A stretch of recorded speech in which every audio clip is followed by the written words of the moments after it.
오늘은 종려주일입니다. 종려주일을 영어로 종려나무를 상징하는 팜을 써서 팜 선데이라고도 하는데, 또 다른 말로는 팜 로즈데이라고도 합니다.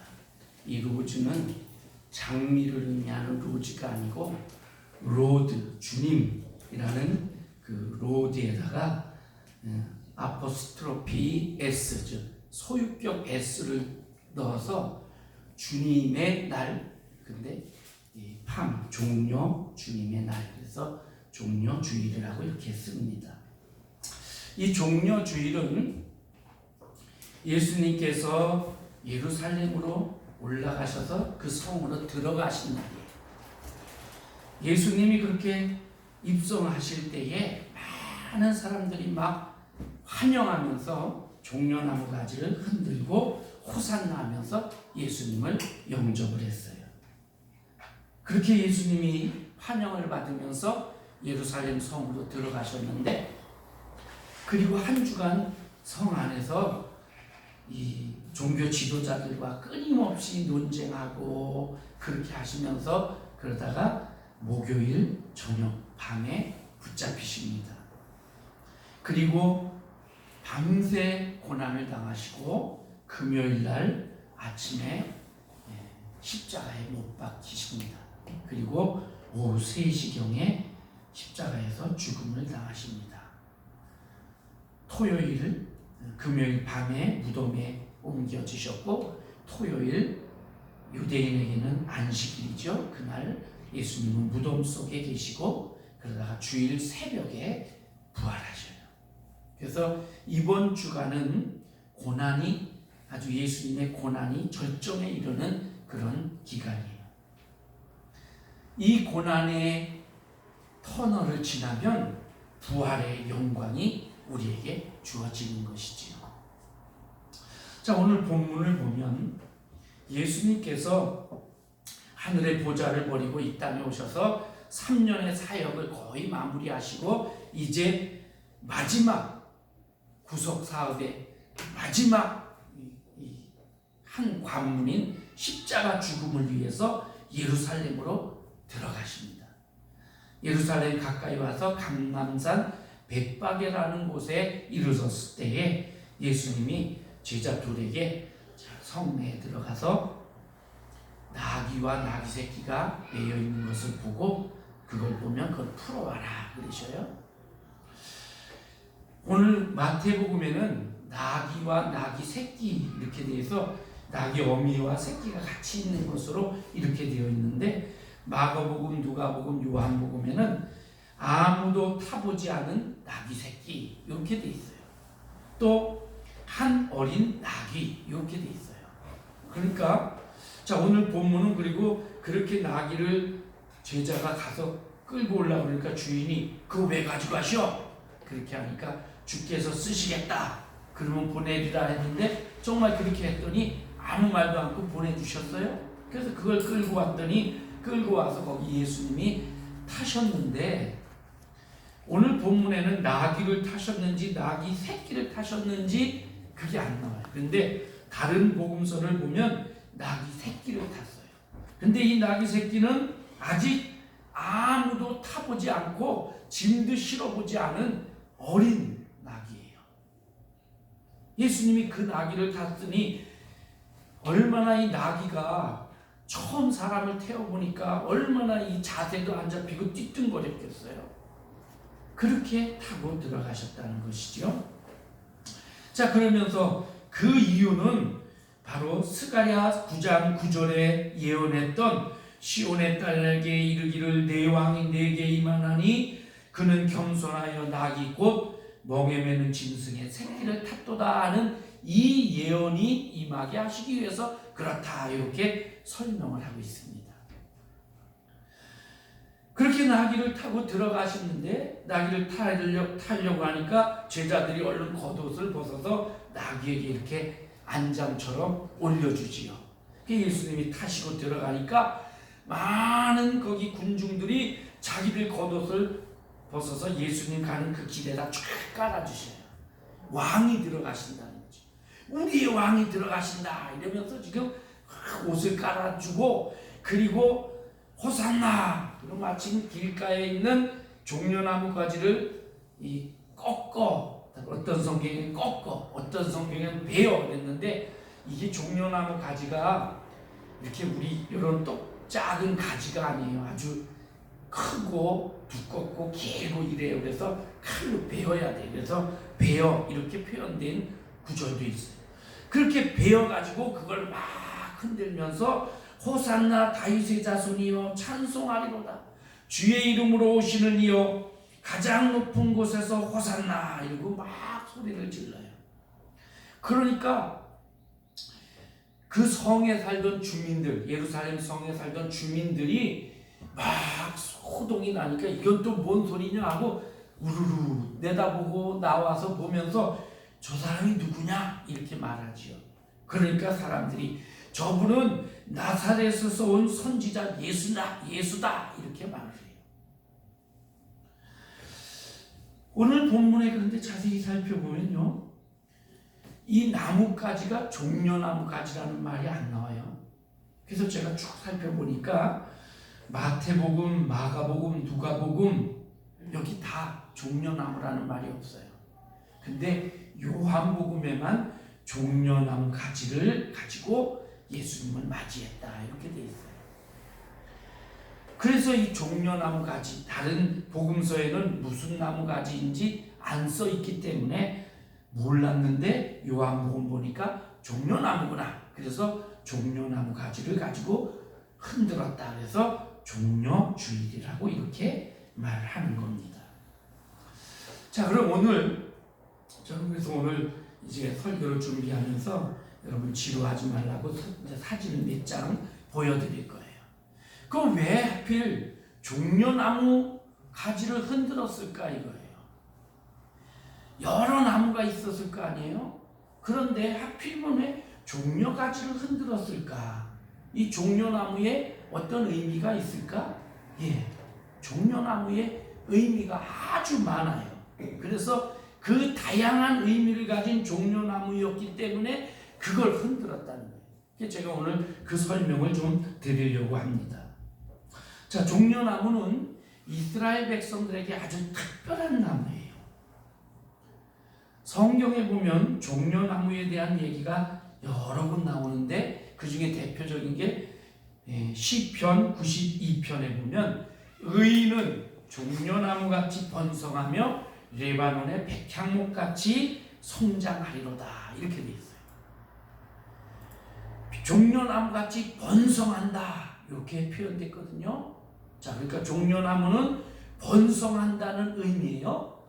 그 다음에 아가서에 보면 사랑의 노래잖아요. 솔로몬이 자기 신부에게 쓴 사랑의 노래, 거기 보면 신부를 밑대어서 이렇게 말해요.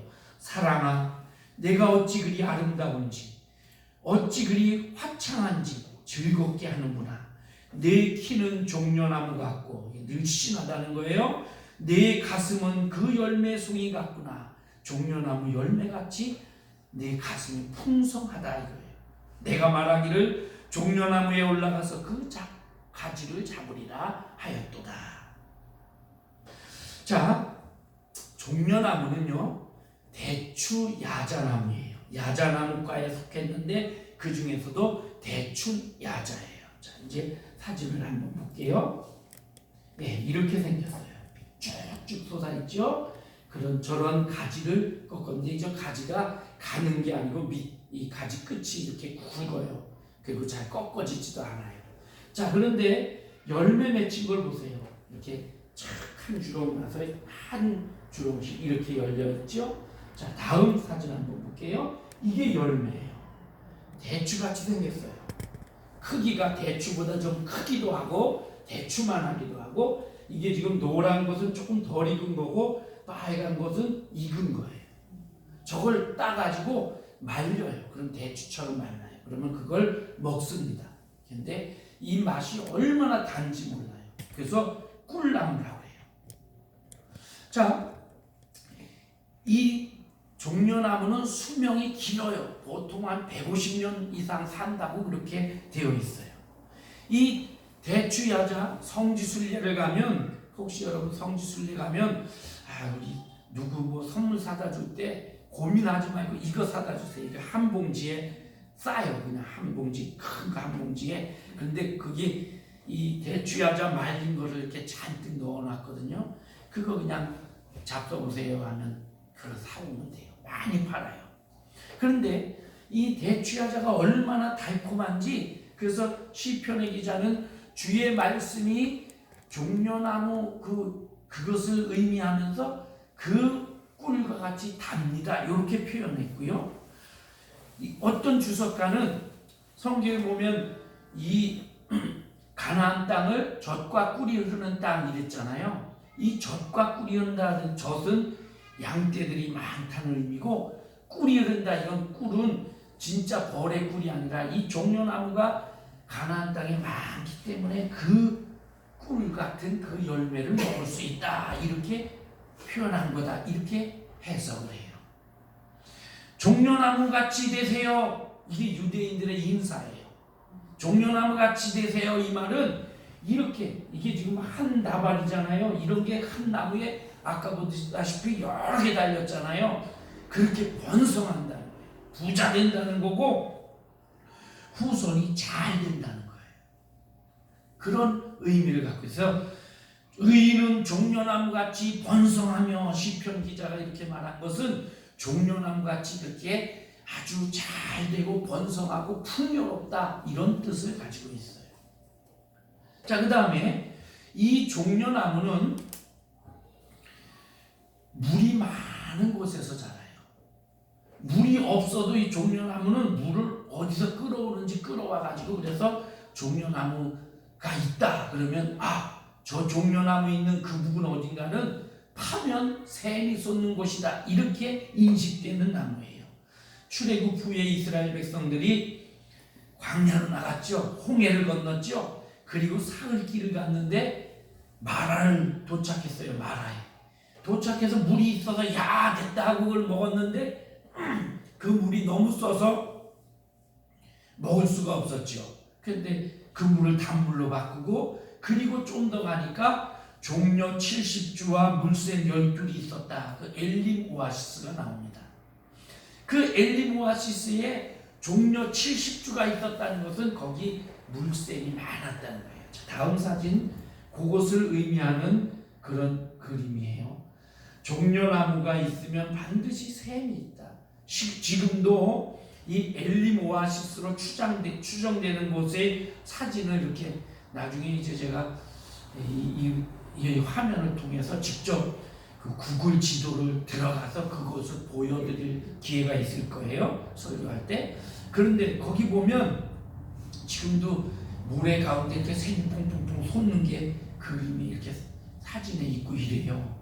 그 정도예요. 이렇게 종려나무는 샘이 가득한 곳이에요. 이 종려나무는 이스라엘 백성들 자기 나라를 상징한다고 생각을 해요. 그래서 이스라엘 백성들은 우리는 종려나무다, 이런 의미를 갖고 살아요.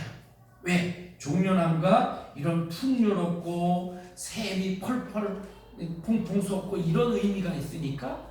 그런데 또 하나 이제 좀 이따 얘기할 건데, 종려나무는 영원히는 아니고 아주 오랫동안 살고 죽지 않는 끈질긴 생명력을 가진 나무라는 거예요. 그래서 이스라엘은 우리가 종려나무다, 이렇게 말해요.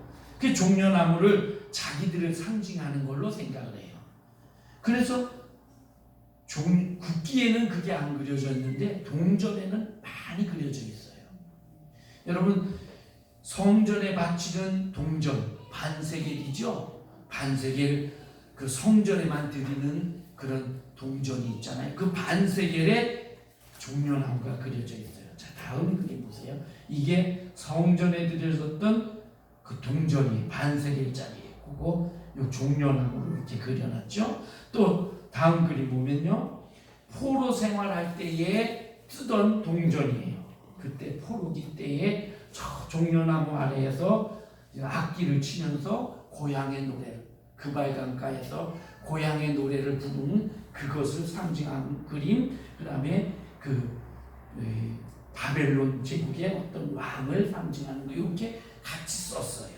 또 하나는 이거는 이쪽 거는 유대 독립기념 주화예요. 이게 아주 오래된 거라서 이렇게 지금 동전하고는 좀 이렇게 막 찌글찌글하고 좀 그렇죠. 그 다음에 저거는 반란이 일어났을 때 반란을 진압했던 그런 동전이에요. 자, 하나 더, 이게 최근에 발견된 동전입니다. 예루살렘 인근에 있는 사막의 동굴에서 이거하고 다른 여러 가지 유물들이 2021년 3월에 발견됐는데 그 동전에 보니까 또 역시 종려나무가 새겨져 있어요. 자, 그러니까 이스라엘 백성들은 우리가 곧 종려나무 같은 존재다. 이렇게 종려나무를 귀하게 여기고 소중하게 여겼어요. 에스겔서에 보면 에스겔서는 이스라엘이 바벨론의 포로로 끌려가서 포로 생활할 때에 에스겔 선지자가 활동을 했죠. 그래서 많은 환상을 보면서 너희들을 하나님께서 회복시켜서 고향으로 돌려보낼 것이다. 그러면서 에스겔 37장에서 마른 뼈다귀가 살아나서 큰 군대를 이루는 것처럼 너희들도 그렇게 큰 군대를 이루는 그런 국가로 다시 되돌아가게 될 거다. 이런 환상을 보잖아요. 그때에 이사야 40장, 41장 그리로 가보면 성전을 회복하게 될 거다. 그 성전에서 물이 흐르기 시작하고 생명의 물이 흐른다 이러면서 쭉 설명을 하면서 그 성전의 크기, 좌우로 몇천 척이고 뭐 어떻게 길이가 얼마나 되고 이런 걸 쭉 얘기를 하고 그렇게 설명을 하는데 41장에 가보면 그렇게 성전을 설명하면서 그 안쪽에 널판지를 댔는데 그 널판지에 종려나무를 새겼다 이렇게 돼 있고요. 그 다음에 그 바깥으로 성전으로 들어가는 바깥 외문 2개에도 그룹이라는 천사, 날개를 6개 가진 천사와 함께 종려나무를 새겨놨다 이렇게 말해요. 그러니까 이 종려나무는 이스라엘이에요. 여러분 AD 70년에 티투스 로마의 장군이 나중에 황제가 됩니다. 이 로마 황제가 장군 티투스가 예루살렘을 완전히 멸망시켰어요. 예수님이 예언한 대로 돌 하나의 돌도 남지 않을 것이다. 실제로 로마 군인들 사이에 이 예루살렘 성전이나 예루살렘 성벽에 돌멩이 그 벽돌 사이에 금이 있다 이런 소문이 돌아가지고 다 백성 그 로마 군인들이 다 깨봤다는 거예요. 그래서 돌 위에 돌 하나도 남지 않게 정말 멸망을 했어요. 유대인들은 다 죽거나 뿔뿔이 전 세계로 흩어졌어요. 나라를 잃어버렸어요. 그래서 뿔뿔이 흩어져서 살면서 그렇게 2000년을 살다가 1948년도에 이스라엘이 다시 그 땅을 되찾고 독립을 하지요. 참 이건 기적 같은 일이에요. 그런데 그렇게 흩어져서 막 그래 유대인들이 독일에게 학살도 당하고 고문도 당하고 이랬잖아요. 그런 큰 일을 당했는데 그때의 유대 나라 이스라엘 나라만 없어지고 유대인들만 학살을 당한 게 아니고 이스라엘 땅에 있던 이 종려나무도 거의 다 죽었어요. 이스라엘이 독립을 한 후에 이스라엘 백성 이 정부에서 정부에서 한 일이 뭐냐? 종려나무를 되살리자. 종려나무 프로젝트를 시작을 했습니다. 그래서 얼마 남지 않은 그 종려나무들을 다 구해가지고 이것을 잘 보존하고 다시 씨앗을 받아서 또 이렇게 해서 그렇게 해서 전 이스라엘에 다시 그 종려나무를 번성하게 만들었어요. 자기들이 부족하니까 적대국인 요르단에게 가서 우리에게 나무를 달라고 막 구걸을 절대 이스라엘이 그런 걸로 굴복하고 이러지 않는데 이 종려나무를 달라고 요르단 같은 나라에 가서 구걸을 하면서 이래가지고 그렇게 해서 토종 종려나무를 구해서 살려내고 이랬단 말이에요. 그래서 이스라엘의 상징인 나무가 바로 이 종려나무다. 자, 출애굽한 이스라엘 백성들이 40년 동안 광야에서 헤매다가 요단강을 건너지요. 여호수아 장군과 함께 요단강을 건너고 첫 맞이한 성이 여리고성입니다. 근데 이 여리고성은 성경 곳곳에 보면 종려나무 성읍 여리고 이렇게 표현되어 있어요. 성경에 그것이 그런 표현이 한 10군데 정도 돼요. 이렇게 종려나무 성읍 여리고. 그러니까 여리고는 종려나무가 많이 있었다는 거예요. 자, 이스라엘 백성들이 첫 번째로 전쟁해가지고 정복해야 되는 성이 여리고성이었어요. 자, 지도를 잠깐 볼게요. 예, 지도가 좀 작은데 화면이 작아서, 자, 저 위에 보면 이 캐주얼이라고 써 있는 그 옆에 잉글리시 있죠? 이자 고기가 헐몬산이에요. 헐몬산이라고 이건 이 만년설이 있어요. 그래서 여름에도 허옇게 산 꼭대기에 그렇게 눈이 녹지 않는 그런 곳이. 거기서 눈이 녹아가지고 흰 눈이 녹아서 흘러서 그 아래로 내려옵니다. 그러면 그 아래로 내려와서 이 가버나움이라고 해요. 카퍼나움 이렇게 돼 있는 그 계곡을 흘러서 그 밑에 있는 그 갈릴리 바다로 들어가요. 그게 눈 녹은 물이 갈릴리로 모이는 거예요. 갈릴리에 모이면 그래서 갈릴리 물은 유난히 맑고 차요. 갈릴리에 그 흐른 그 물이 한 200km 정도 되는 이 사해 제일 끝에 여기 저 푸른색 사해까지 이렇게 흘러갑니다. 근데 여리고는 그 사해 위에 이 요단강의 중간에 그 요단강 끝 부분에 있어요. 이 요단강을 건너자마자 여리고를 맞이하잖아요.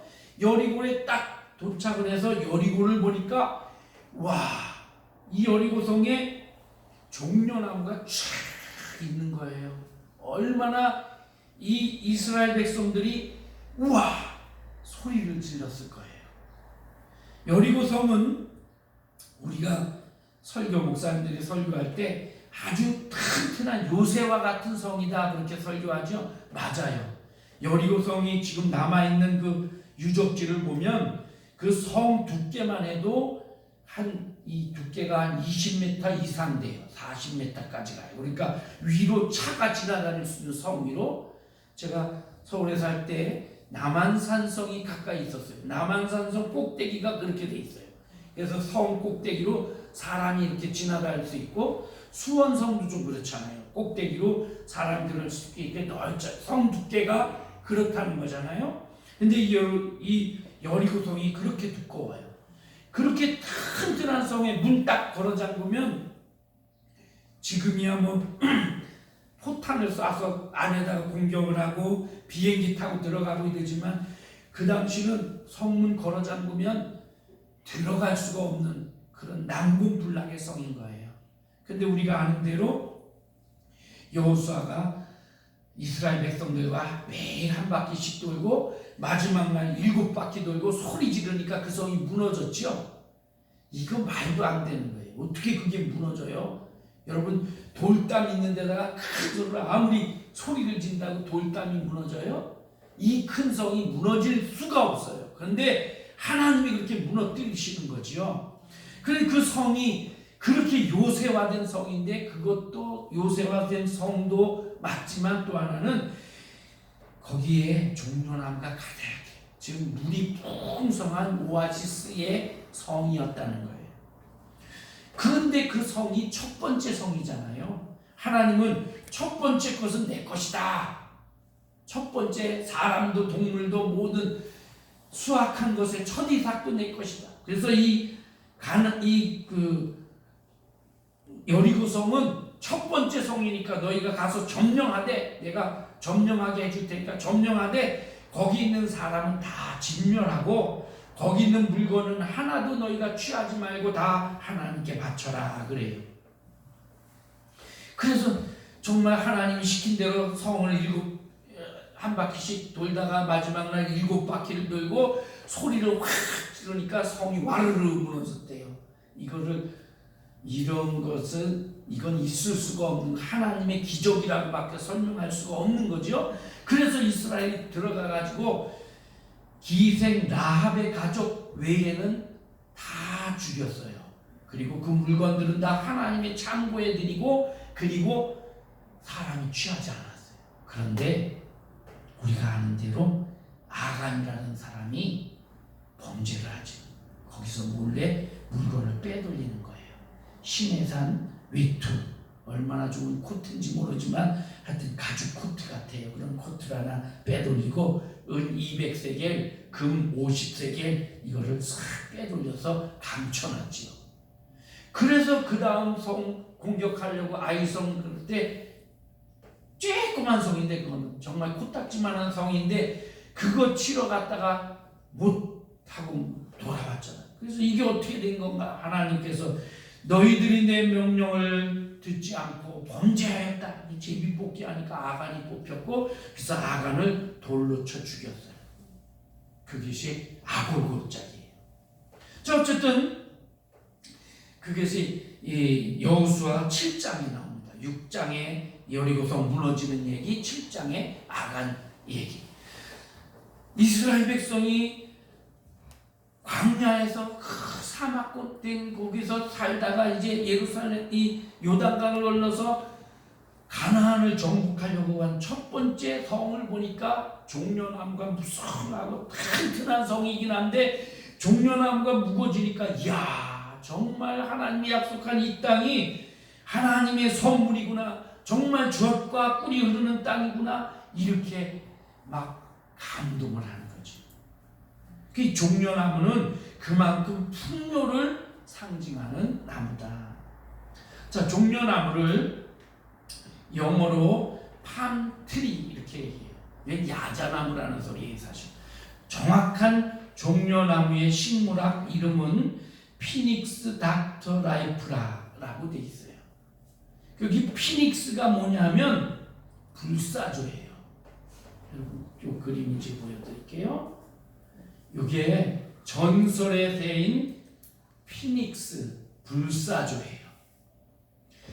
이 새는 수백 년을 산대요. 전설에 의하면 수백 년을 살다가 스스로 불타서 저렇게 몸을 불을 질러서 죽어요. 그리고 그 재 속에서 다시 살아나는 새라고 그래요. 제가 옥스퍼드 사전에서 요 사진을 찾아냈고요. 이 인터넷으로 보면 불사조 해가지고 막 별의별 그림들이 많아요. 이 게임에도 많이 등장을 해요, 불사조가. 어쨌든 종려나무는 잘라냈어도 그 줄기에서 또 자라고 또 자라고, 그래서 그거 못 자라게 하려고 불을 질러버려도 또 어느 쪽 뿌리에선가 또 올라오고, 이렇게 죽여도 죽지 않는 그런 나무예요. 그 생명력이 그렇게 강하다는 거죠. 그러니까 이스라엘은 우리가 바로 종려나무다. 우리는 바벨론의 포로로 잡혀갔어도 망하지 않고 살아났고 로마에게도 죽지 않는다. 이런 생각을 가지고 있었어요.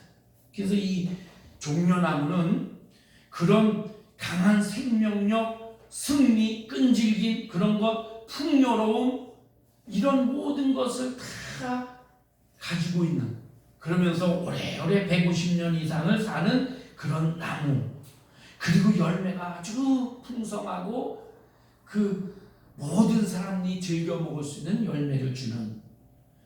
자, 그러니까 전쟁에서 승리하고 돌아오는 전쟁 왕이나 장군을 보면 종려나무 가지를 흔드는 거예요. 왜? 우리가 이겼다! 이러고. 자, 예수님이 지금 예루살렘으로 들어가시는 그 때가, 절기가 어느 때냐? 이 6월절 직전이잖아요. 6월절 직전. 그리고 이 유월절 후에 장막절이라는 걸 지켜요. 유월절은 그 이스라엘 백성이 출애굽한 날이고, 그리고 광야에 나갔잖아요. 그래서 유월절 후에 또 14일 동안 10일간 이렇게 해서 그 기간 동안에 광야에 가서 텐트 치고 생활을 하는 거예요. 그때를 생각하면서. 그런 식으로 하는 그 절기인데, 그 절기 때에 예수님이 들어가시니까 이분이야말로 이 유월절 때에 그 모세가 애굽에서 우리를 구원해냈던 것처럼 이분이야말로 우리를 구원하실 분이다. 그래서 막 이 종려나무 가지를 흔드는 거예요. 또 하나, 종려나무 가지를 흔들면서 호산나 이렇게 소리를 쳤죠. 호산나는 히브리어입니다. 시편 118편 25절에 나오는데, 주여 지금 구원하소서, 이제 구원하소서, 호시안나라는 그런 단어예요. 그런데 이 호시안나라는 단어를 빠르게 하다 보니까 호산나 이러고, 우리도 그래서 많이 그 단어를 쓰고 있고 찬양도 하고 이러잖아요. 우리를 구하소서, 호산나. 종려나무 가지를 흔들면서, 종려나무 영원히 멸하지 않는 불사조 같은 이 생명력을 가진 이 종려나무 같은 예수 그리스도, 예수시여, 예수가 당신이 우리의 왕이니까 우리의 왕으로서 우리를 구해 주십시오. 이런 의미가 들어있는 거예요. 오늘 본 9절에 보면 앞에서 가고 뒤에서 따르는 무리가 소리 높여 이르되, 앞에서 막 가고 뒤에서 가고, 예수님 그 군중 속에 묻혀서 어린 나귀를 타고 어기적 들어가시잖아요. 그런데 그런데 소리를 치는데 뭐라고 소리를 치냐? 호산나 다윗의 자손이여, 이 말이에요.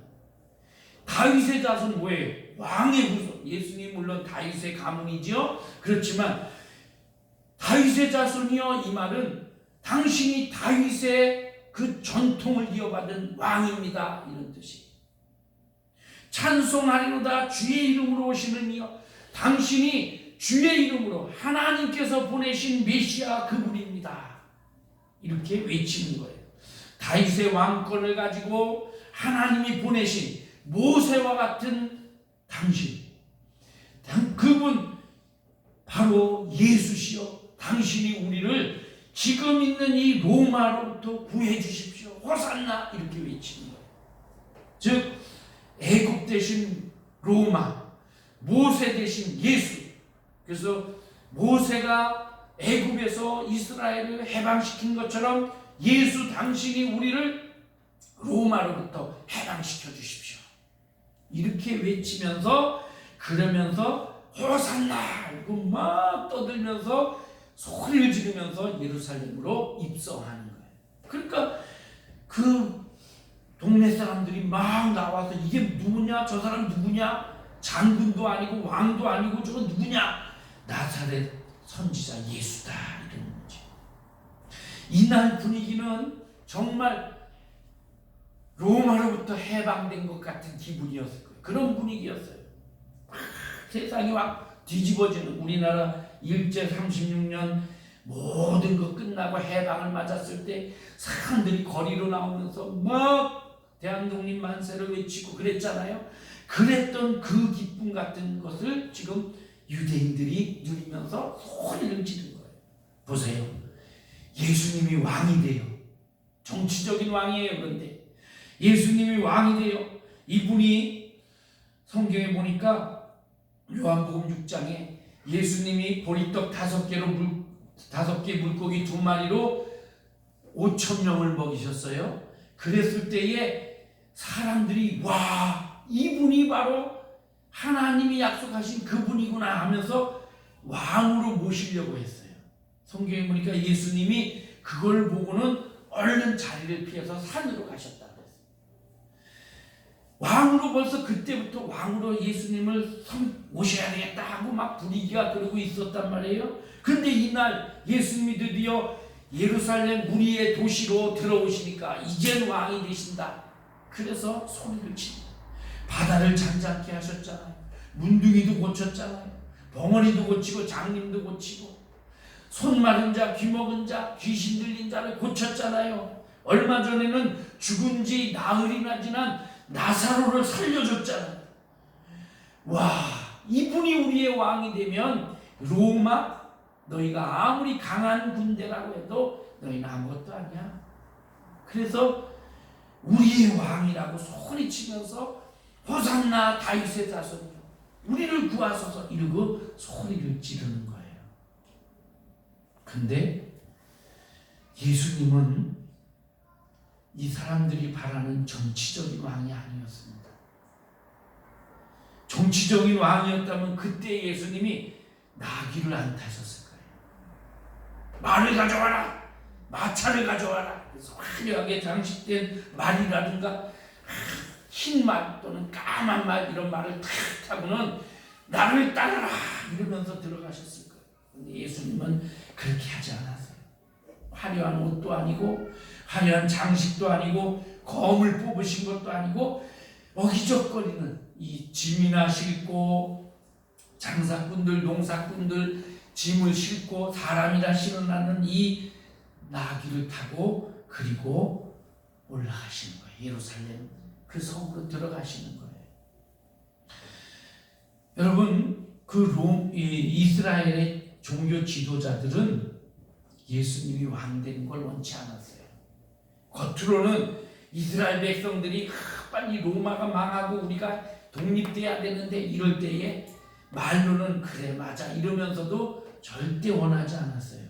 우리나라도 옛날 일제시대 때에 많은 백성들은 저 일본이 망하고 우리가 빨리 우리나라를 되찾아야 되는데 이랬지만 일부 정치인들은 아니 지금 잘 먹고 잘 사는데 얼마나 좋은데 근데 왜 망해? 망하면 안 돼. 이대로 가는 게 좋아. 이랬던 그런 매국노들이 있었잖아요. 바로 이 정치 지도자들이 그랬어요. 이 정치를 뒤에 얻고 권력을 휘둘러요. 그러면서 백성들 앞에서는 종교 지도자라는 그런 명목으로 존경을 받아요. 뭐 하나 부러울 게 없는데 그런데 예수라는 자가 나타나가지고 자기들을 비난한단 말이에요. 응? 독사의 새끼들아 이러면서 막 자기들을 비난하는 그것뿐만 아니라 자기가 하나님의 아들이라고 공공연히 떠들고 다니는 신성모독을 한단 말이에요. 저거 그냥 두면 안 돼. 그냥 두면 정말 백성들과 작당을 해서 반란을 일으켜 그래서 왕 노릇을 할지도 몰라. 그런데 왕이 돼가지고 그러면 정말 우리가 해방되냐? 아니야. 저 로마가 얼마나 강한 나라인데 몇 명 쫄개들 오합지졸을 모아가지고 으쌰으쌰 한다고 우리나라가 해방이 되냐? 안 된다. 결국은 로마의 군대가 들이닥쳐서 다 피바다가 되고 그리고 우리는 더 압제를 당하고 더 미움털 막히고 그럴 거다. 그래서 안 되겠다. 저 예수를 죽여야 된다. 이렇게 결론을 내는 거예요. 예수님은 이스라엘 백성들이 원하는 그런 정치적인 왕이 아니었어요. 만약에 정치적인 왕이라고 그렇게 되셨다면 아마도 되셨을 수도 있죠. 그래서 모든 사람들이 다 따르니까 그렇게 그 힘을 가지고 그런데 얼마 못 갔을 거예요. 다윗의 시대가 그랬잖아요. 모세의 시대가 그랬잖아요. 그들이 있을 때는 나라가 번성한 것 같았는데 얼마 지나고 나니까 나라가 힘을 잃어버렸잖아요. 예수님은 그런 나라를 원하신 게 아니었어요. 요한복음 18장에 예수님이 빌라도에게 잡혀갔을 때의 장면이 나옵니다. 여기 보면 이렇게 기록이 되어 있어요. 빌라도가 관정에 들어가 예수를 불러 이르되 내가 유대인의 왕이냐? 예수께서 대답하시되 이는 네가 스스로 하는 말이냐 다른 사람들이 나에 대해서 말한 것을 듣고 한 말이냐? 빌라도가 네가 유대인 왕이냐? 이렇게 물으니까 그 당신 말이요? 아니면 저 사람들이 한 말을 들은 거요? 이렇게. 그러니까 베드로가 내가 유대인이냐? 왜 내가 너를 왕이라고 그러냐? 저 사람들이 그렇게 말하니까 내가 그런 얘기하는 거다 이 소리. 그러면서 네 나라 백성들이 너에 대해서 한 말이다. 넌 도대체 제사장들이랑 나한테 넘겼는데 넌 도대체 무슨 말을 했느냐? 이렇게 물어요. 그러니까 예수님께서 내 나라는 이 세상에 속한 것이 아니다. 만일 내 나라가 이 세상에 속한 것이었다면 내 종들이 싸워서 나를 여기 잡혀오지도 않게 했고 유대인들에게 넘기지도 않았을 것이다. 내 나라는 여기 속한 게 아니다. 그렇게 말해요. 그랬더니 빌라도가 그러면 네가 왕이 맞구나. You are a king then. 그러면 네가 진짜 왕이구나. 그래요. 그러니까 네 말과 같이 내가 왕이다. 예수님이 그래요. 네 말과 같이 내가 왕이다.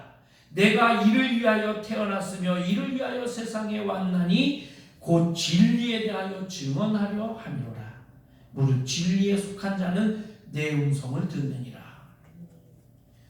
그러니까 빌라도가 왕이라고 그러는데 또 진리에 대해서 얘기하려고 왔다. 그러니까 나는 네가 생각하는 그런 왕이 아니고 진리의 왕이다. 그러니까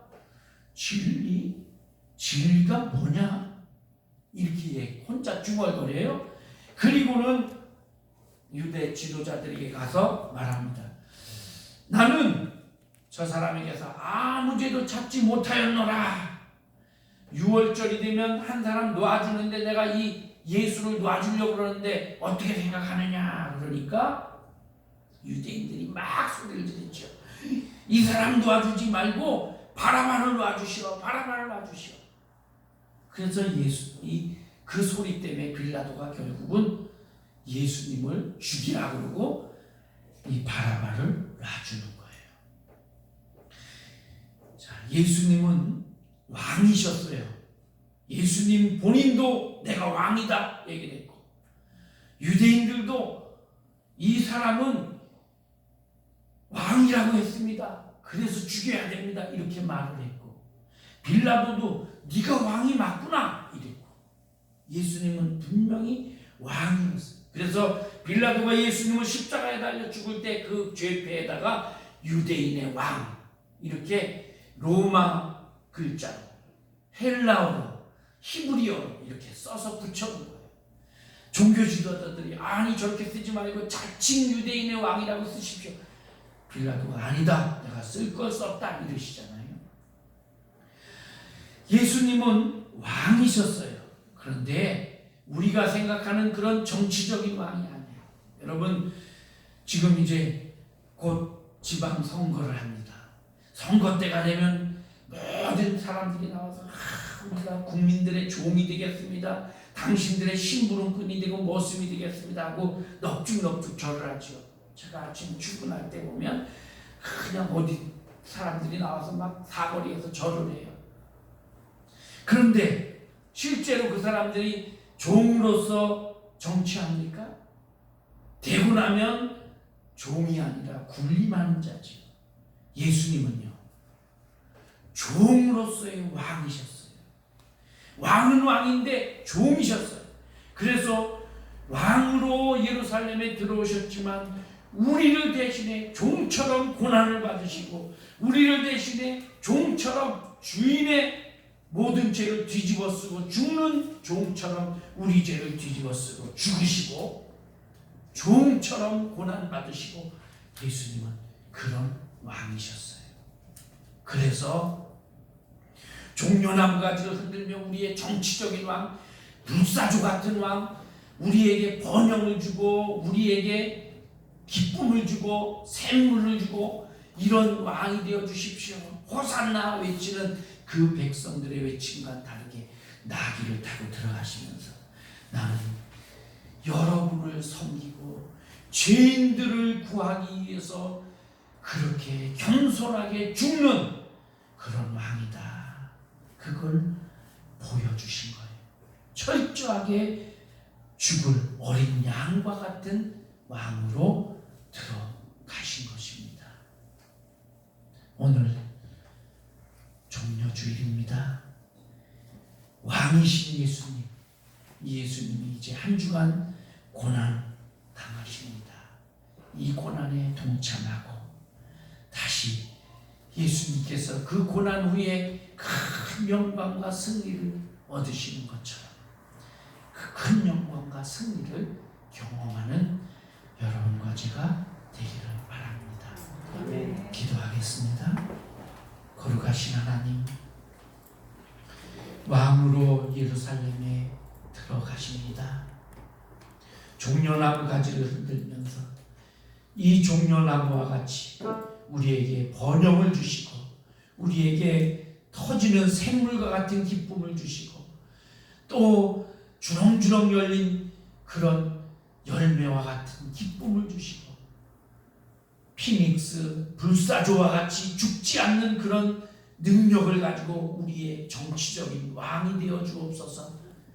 그렇게 호산나를 외친 백성들에게 나귀를 타고 들어가시면서 나는 너희를 위하여 죽는 종과 같은 어린 양과 같은 왕이다 보여주신 주님, 그 주님이 우리의 주님이시며 우리의 왕이심을 고백합니다. 주님이 이 한 주간 우리를 위해 고난 당하셨사오니 우리가 이 고난에 동참하게 하시고 그리고 주님이 얻으실 그 부활의 영광 승리를 우리도 경험하게 하여 주옵소서. 예수님의 이름으로 기도하옵나이다. 아멘.